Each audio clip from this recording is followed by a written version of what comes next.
ये जो PALS लिखा हुआ है that is peri arterial lymphoid sheath.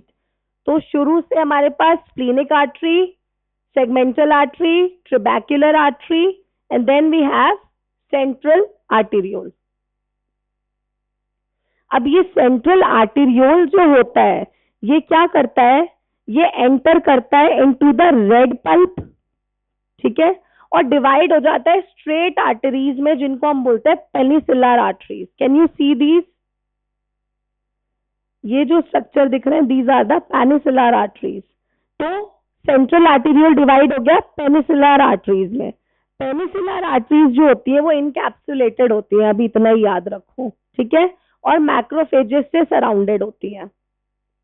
अब दो कंसेप्ट है, एक होता है ओपन सर्कुलेशन, एक होता है क्लोज सर्कुलेशन। हम में ओपन सर्कुलेशन प्रेजेंट है, लोअर मैमल्स में क्लोज सर्कुलेशन प्रेजेंट होता है।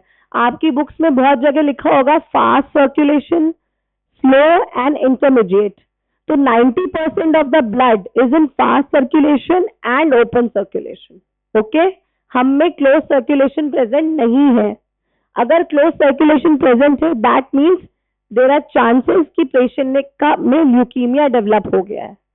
अब ओपन सर्कुलेशन मतलब क्या हुआ, जो हमारी लास्ट वाली जो शीथेड कैपिलरीज बन रही थी, जो पेनिसिलर आर्टरीज मैंने आपको बताई थी, वो रेड पल्प में ओपन होंगी, रेड पल्प की कॉर्ड्स में जाएंगी और फिर स्प्लीनिक साइनोसॉइड्स में जाएंगी, ठीक है। ओपन मतलब एक ट्यूब से दूसरी ट्यूब में नहीं जा रही है, एक ट्यूब है दैट इज पेनिसिलर आर्टरी, वो रेड पल्प में घुसी, फिर वो दोबारा दूसरी ट्यूब में गई that is the splenic sinusoid. Close circulation मतलब क्या हुआ, जो हमारी शीटेड कैपिलरीज थी वो डायरेक्टली साइनोसॉइड्स में ओपन हो गई है। You can see in this image, ये वाली जो कैपिलरीज है ये रेड पल्प है, बीच में रेड पल्प में खुली और फिर साइनोसॉइड्स में गई। क्लोज सर्कुलेशन में क्या हुआ, कैपिलरीज डायरेक्टली साइनोसॉइड्स में घुस गई हैं। क्लियर? आपके लेवल पे आपको इतना ही याद रखना है। तो ह्यूमंस में there is only open circulation present, okay.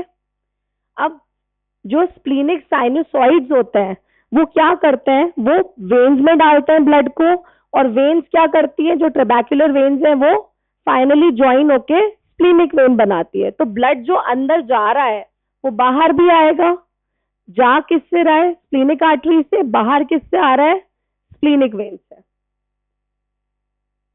अब स्प्लीनिक साइनोसॉइड्स क्या होता है, तो ये जो स्ट्रक्चर दिख रहा है आपको, this entirely is splenic sinusoid.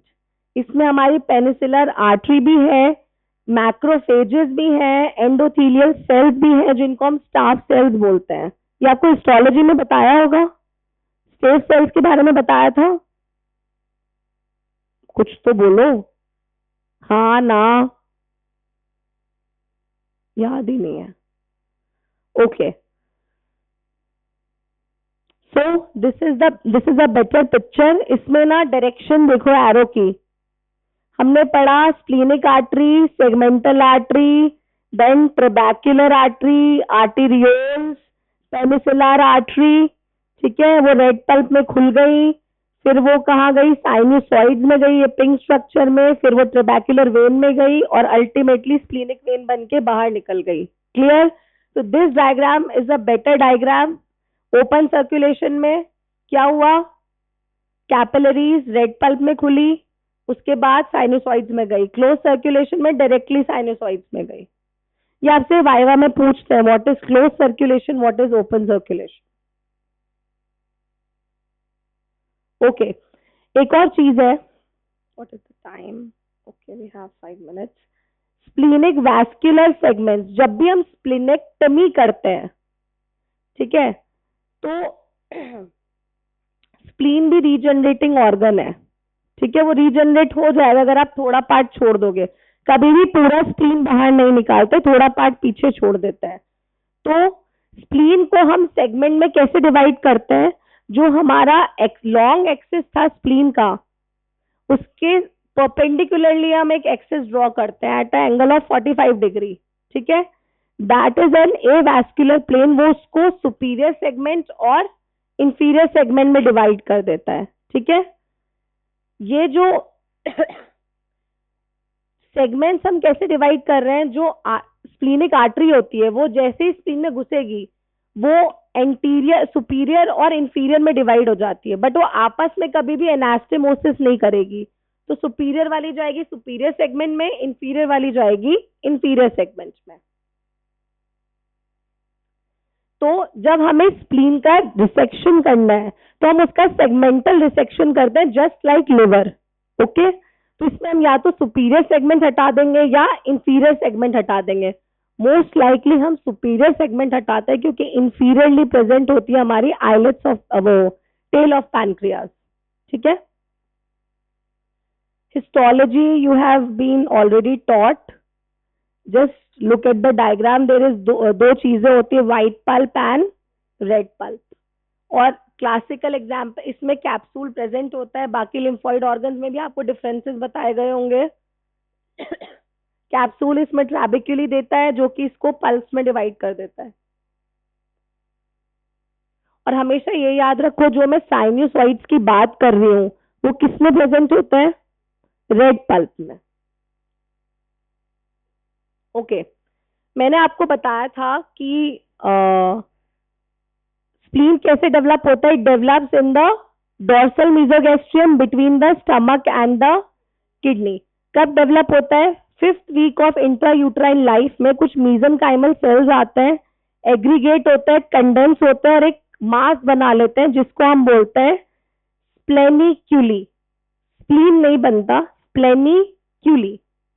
छोटे छोटे स्प्लेनिक्यूली जो होते हैं वो मिलके एक स्प्लीन बनाते हैं।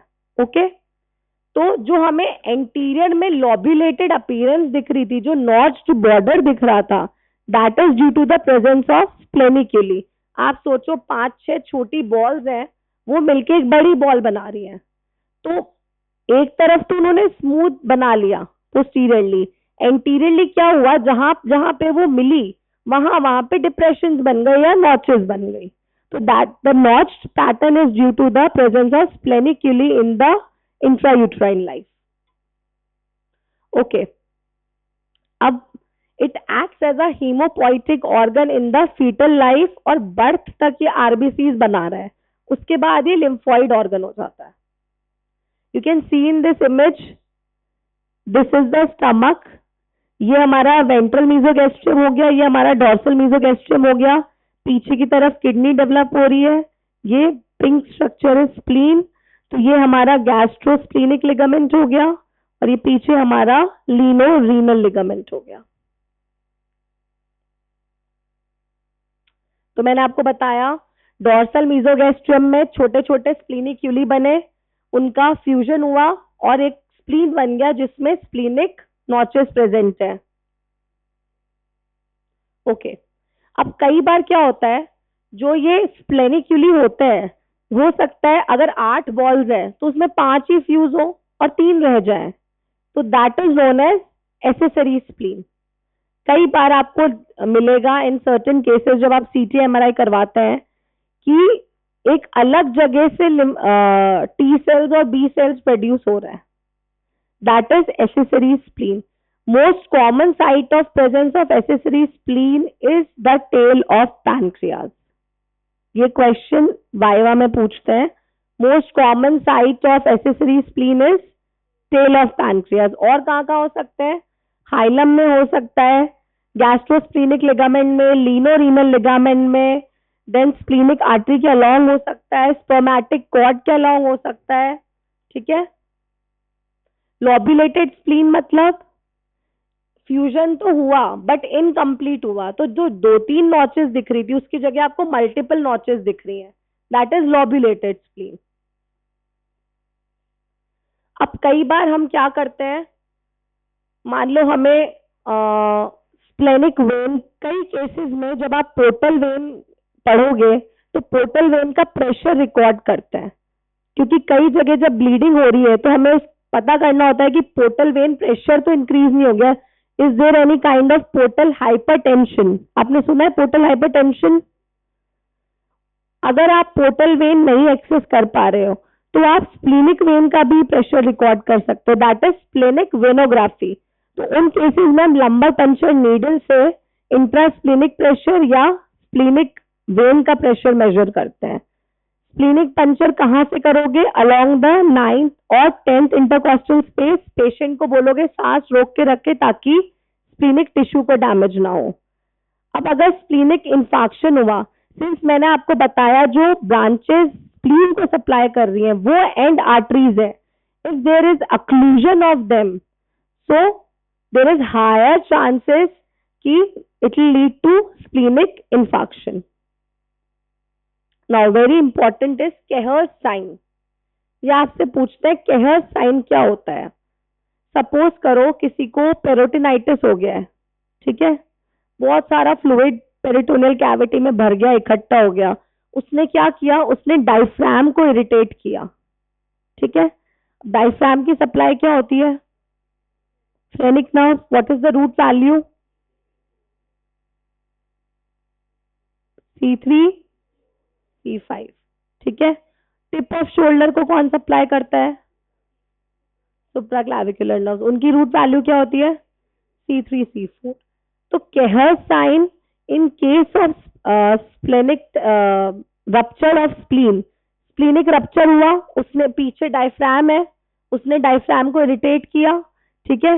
डायफ्राम इरिटेशन होगा तो लेफ्ट शोल्डर टिप पे पेन फील होता है, that is known as Kehr's sign. ये चीज आपको पोस्ट गॉल ब्लैडर रिमूवल में भी दिखती है। Patient complains of tip of shoulder pain, है ना, राइट साइड में, sorry not on left side, उसमें राइट साइड में दिखती है। अब कुछ केसेस में for example sickle cell anaemia हो गया which is a life threatening condition, उसमें बहुत सारा ब्लड ट्रैप हो जाता है क्योंकि वो जो स्प्लीन है उसका काम क्या है? जो बिगड़े हुए आरबीसीज हैं उनको भी ठीक करना। आपने हाइंस बॉडीज का नाम सुना है? ओके ओके, अभी ये याद रखो, in case of thalassaemia and sickle cell anaemia there is large trapping of blood inside the spleen.